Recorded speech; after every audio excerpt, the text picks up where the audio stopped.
Hi guys! Before we start, a special thank you to Germany. You've been following the channel with a level of dedication that, honestly, I wasn't expecting. And today, we're building our Home Assistant server, but not the usual server. Not the square, soulless, boring one. No. Today, we're building a Home Assistant server that's completely outside the box. Literally. Because the box is a house. A smart house with lights, decoration, electronics, a voice assistant, and a full PC hidden inside the structure.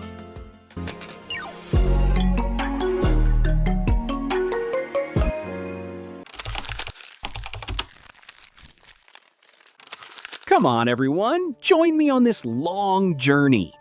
Before touching any real tools, I opened Fusion 360 because drawing on paper is cute, but it doesn't stop me from making catastrophic mistakes. Here, I designed the entire structure of the house. The roof, the concrete molds, the wooden frame, and even the tiny spaces where the motherboard and all the electronics would hide later. Every single detail had to fit perfectly. Not because I'm a perfectionist, but because if something doesn't fit, I'll be the one suffering later. I modeled the garage, the stairs, the first floor, and all the parts that would become the molds for the concrete. Once the model was ready, it was time to leave the comfort of the computer. To build the foundation, I mixed cement, sand, and gravel. The recipe's simple. If it's too liquid, add sand. If it's too solid, add hope. This base will support the entire house, so it needs to be strong enough to survive my engineering decisions. I added a small rebar structure inside the cement. It's like giving the house a skeleton. Tiny, but surprisingly strong. The mold for the walls was fully 3D printed, designed earlier in Fusion 360. Pouring the cement into a 3D printed mold feels wrong, but also incredibly satisfying. Sorry, bricklayers. Modern engineering is all about doing things differently, reinventing the wheel, breaking traditions. If you want more tips, get in touch. I've got plenty of unconventional ideas waiting to be tested. This floor wasn't made in a traditional wooden frame. Instead, I used a 3D printed mold and poured the concrete straight into it. Easy. Well, easy if you remember to spray the mold with grease before it dries. If you don't, they all break. But hey, detail. The result is incredibly precise, and honestly, precision is the only thing keeping this project from becoming a comedy. Once the concrete dried, I removed the mold. The floor came out clean, crisp, and perfectly shaped.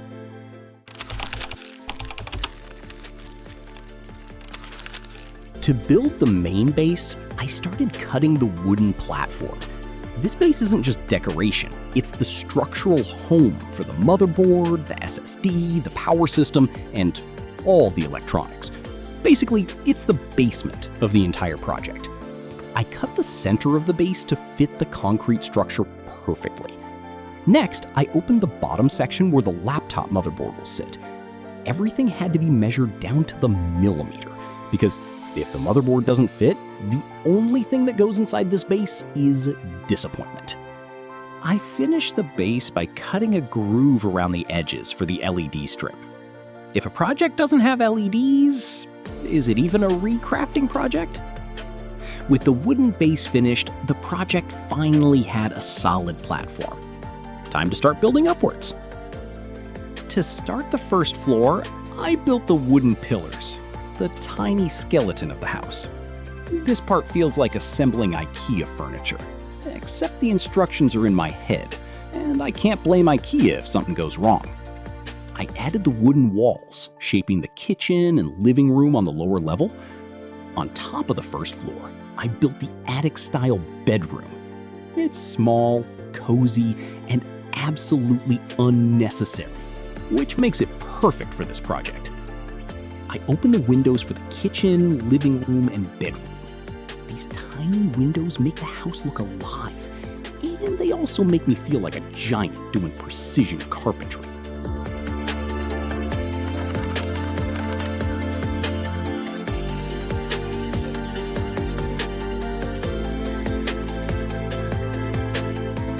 For the roof, I used small wooden planks stacked like real shingles.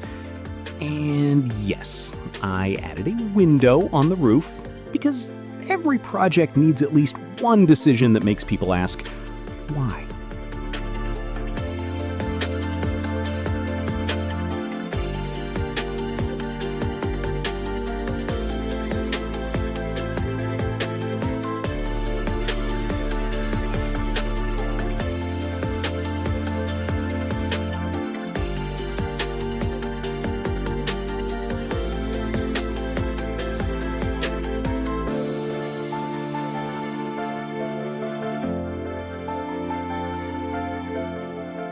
With the first floor finished, the house finally started to look like, well, a house. And now that the structure is solid, it's time to give it some color. I started painting the furniture, the kitchen cabinets, the stove, the dishwasher, all the tiny details. Painting miniatures is like doing surgery with a brush. One wrong move, and suddenly your fridge has a racing stripe. The roof got a clean black coat, and the wooden structure a warm brown tone. Except the walls, because even in miniature architecture, contrast matters. It's funny how painting a tiny house feels more serious than painting a real one.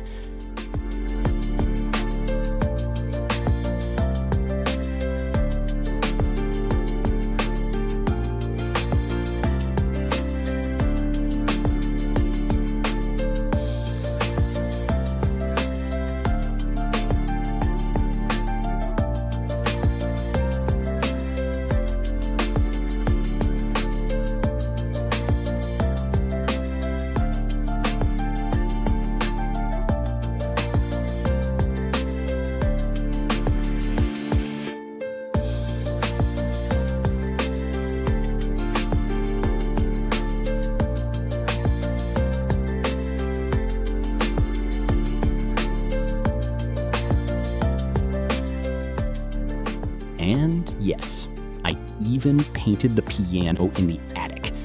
Because if the house has a voice assistant, it might as well have a musical instrument too. With all the painting done, the house finally had personality. Before adding any electronics, I wanted the outside of the house to look alive. So I started preparing the concrete area, the tiny garden that makes this whole project feel less like a machine and more like a home. I added small rocks to give the garden some texture. Then came the flowers and greenery. Tiny plants, tiny leaves, tiny everything. But they make a huge difference. Suddenly, the house looks peaceful, which is ironic considering the chaos happening inside with the electronics.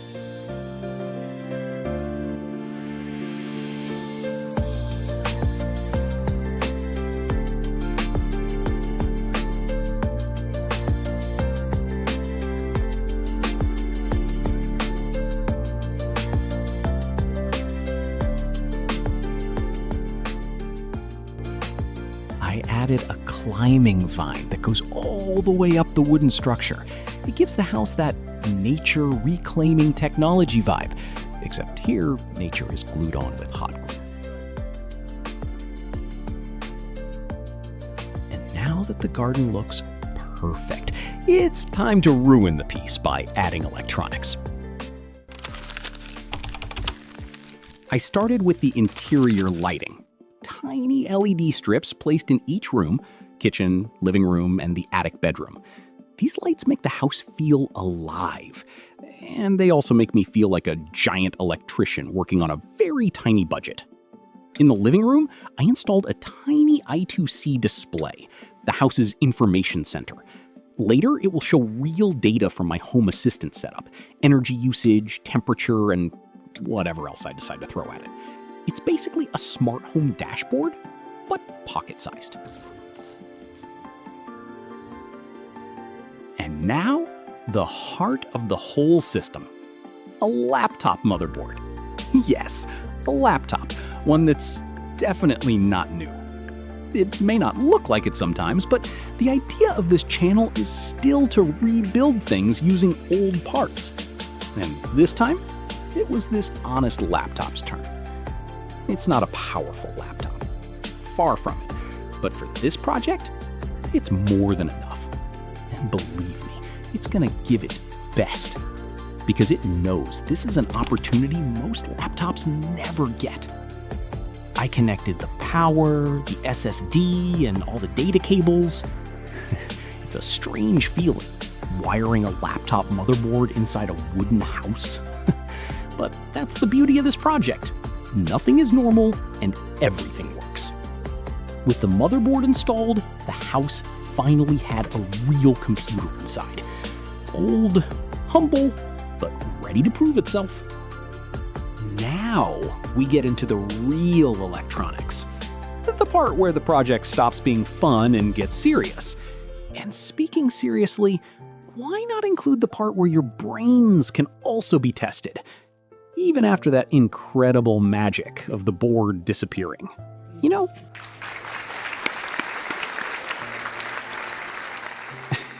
I connect things.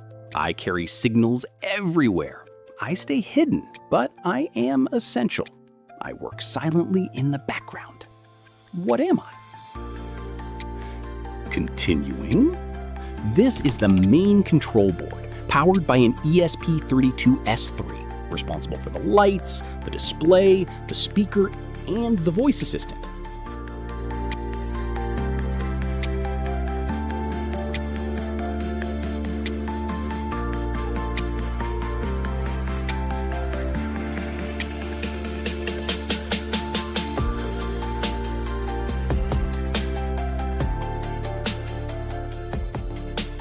I soldered all the components onto the board. Capacitors, headers, connectors, everything.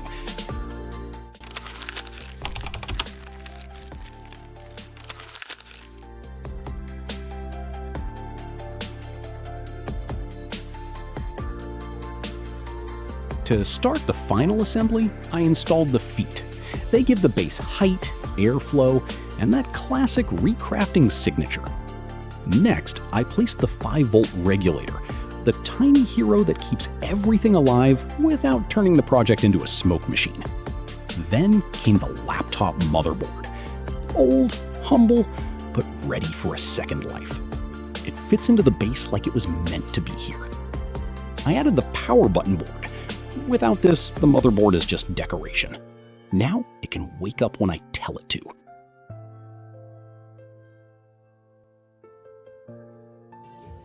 I numbered all the covers: motherboard, SSD, and voice controller. They lock into each other, and tomorrow I might forget the order. Future-proofing at its finest. The SSD goes in next. I closed the voice assistant board cover, everything hidden, everything organized. I installed the speaker, the voice of the house. Small, but with attitude.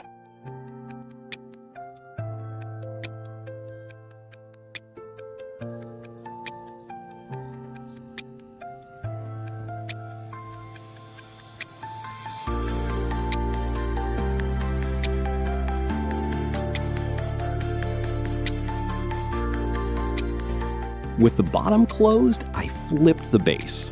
This is the moment where nothing can fall. Hopefully. Time to connect everything.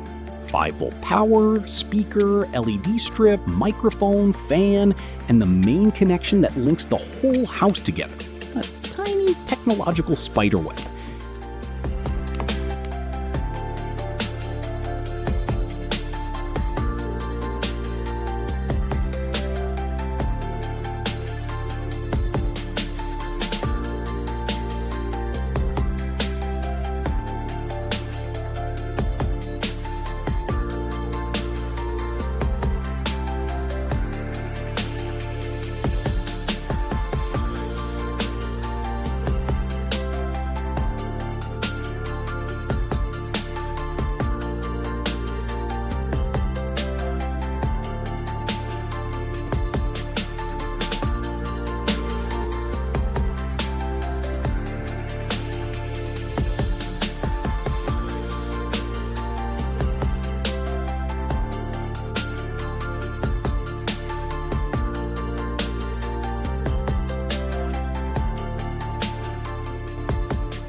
saved one garden detail for the end, a tiny acrylic strip that carries the motherboard's status lights to the flowers.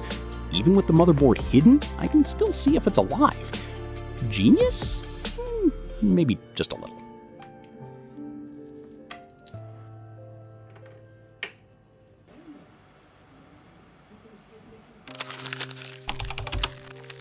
To install Home Assistant OS, I'll use Ubuntu Live OS, loaded on a USB drive. This step is very easy with Balena. Just download the Ubuntu image, flash the USB drive, and boom, instant operating system. Before anything else, we connect an Ethernet cable to the PC. Trust me, Home Assistant really appreciates having internet during setup. Otherwise, it just sits there, thinking about life. After that, I enter the PC's BIOS to make sure UEFI mode is enabled and Secure Boot is disabled, exactly as Home Assistant requires. Then I select the USB drive as the boot device and start Ubuntu Live. Inside Ubuntu, we download the Home Assistant OS image and use the Disks tool to restore it. This writes the Home Assistant OS directly to the PC's hard drive.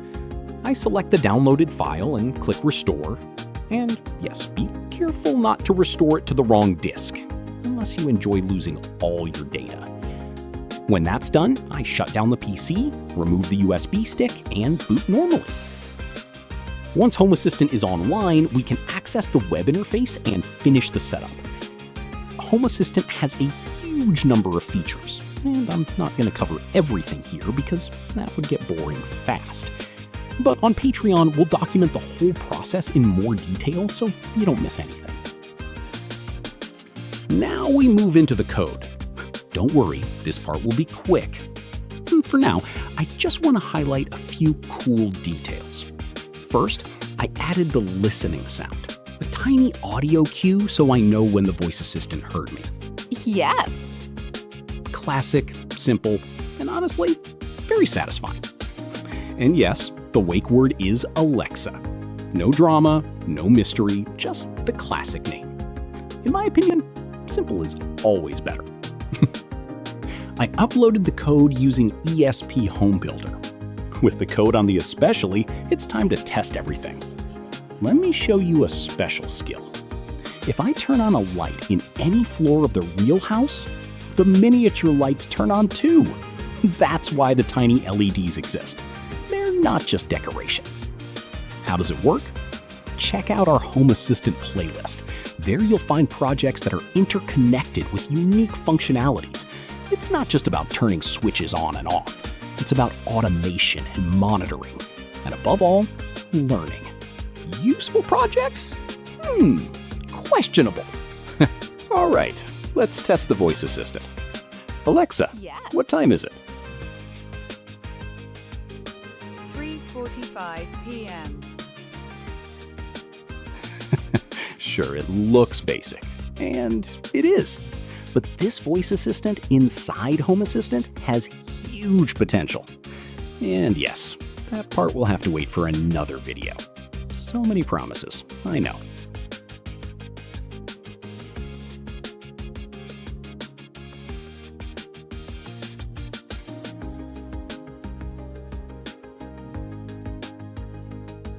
And here we are, the final result. After all the wiring, cutting, soldering, and hoping, the house is alive. Let me show it from a few angles, because this tiny smart home deserves the spotlight. The display is fully working, showing real energy consumption from the actual house. The interior LEDs reflect the real house lights. Turn on a light upstairs, the miniature lights follow. That's the magic of Home Assistant. Here's the microphone, and these LEDs show the voice assistant status. Listening, thinking, responding, all in this tiny space. It was a long journey, and we're really happy with the result. Were some things necessary? No. But we built them because they were fun. That's the whole point. And what about you? Do you build things too? Show us your inventions. Genius or stupid. We want to see them. Maybe it will make us give a like or even comment. stick around, and thank you so much for watching. Building with 10% skill and 90% hope.